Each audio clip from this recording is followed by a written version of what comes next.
Alright, here we go on a video of how to prepare a progressive pack. You want to start with getting your 1.5 and 1 inch laid out. So you have a 100-foot section of 1.5 inch and you lay it out flat, and you go ahead and get your 1 inch and double it over on itself, so it's taking that last 50 feet. And you want to make sure there's no twists or turns in your line as you do this. And as you can see, we're going about every 3 to 5 feet is about the max that you want between each tape line.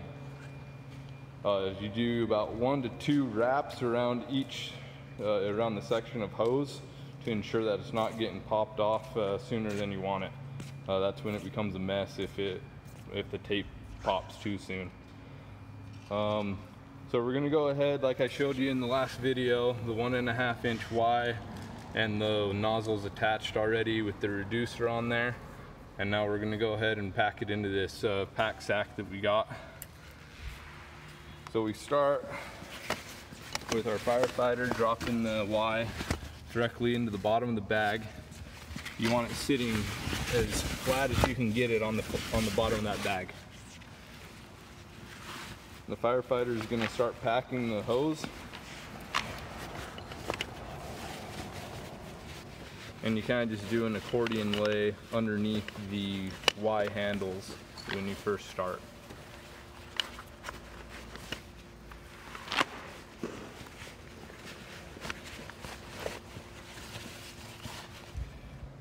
Alright, so as you can see, we're just kind of doing an accordion lay here across the pack. And we want to make sure we're packing it down as tight as we can so that we can get a nice tight pack and be able to have it deploy nicely.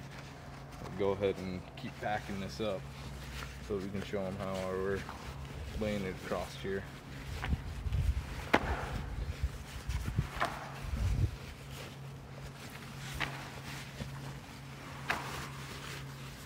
So occasionally we just pack it down with our hands and make it as tight as we possibly can while still in the pack sack. Alright, and as you can see, we're getting to the last little bit of our 1.5 where it's attached to our 1 inch tape down. The pack starts getting pretty full here at this point, so we can press it down as much as we can.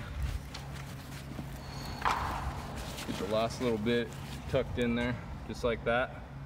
And then we start going up and over the top of the pack with the last 50 feet of 1.5 inch hose.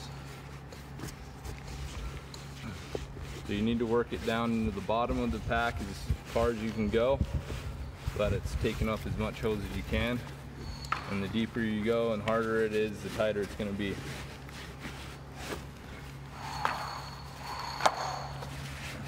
As you can see, you want to be putting that hose all the way down into the bottom of this pack sack.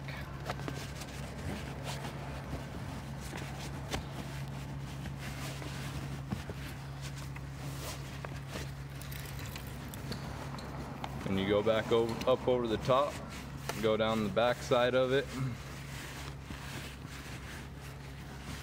Do the same thing, work it down as deep as you can get it. Go back to the front, and you keep doing this until you get to the end.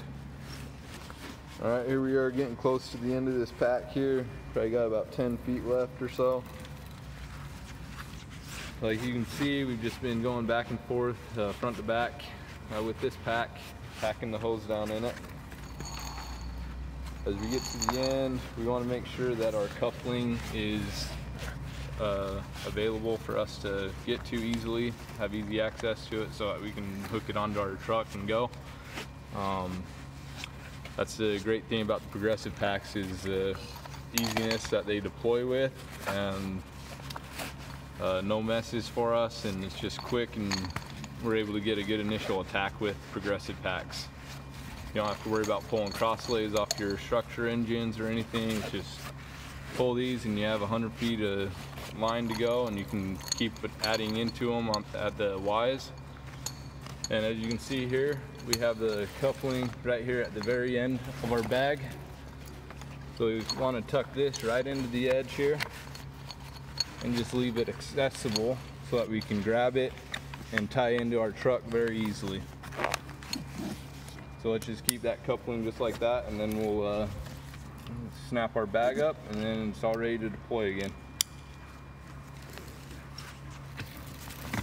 So there you have it, how to pack a progressive hose pack for wildland fire.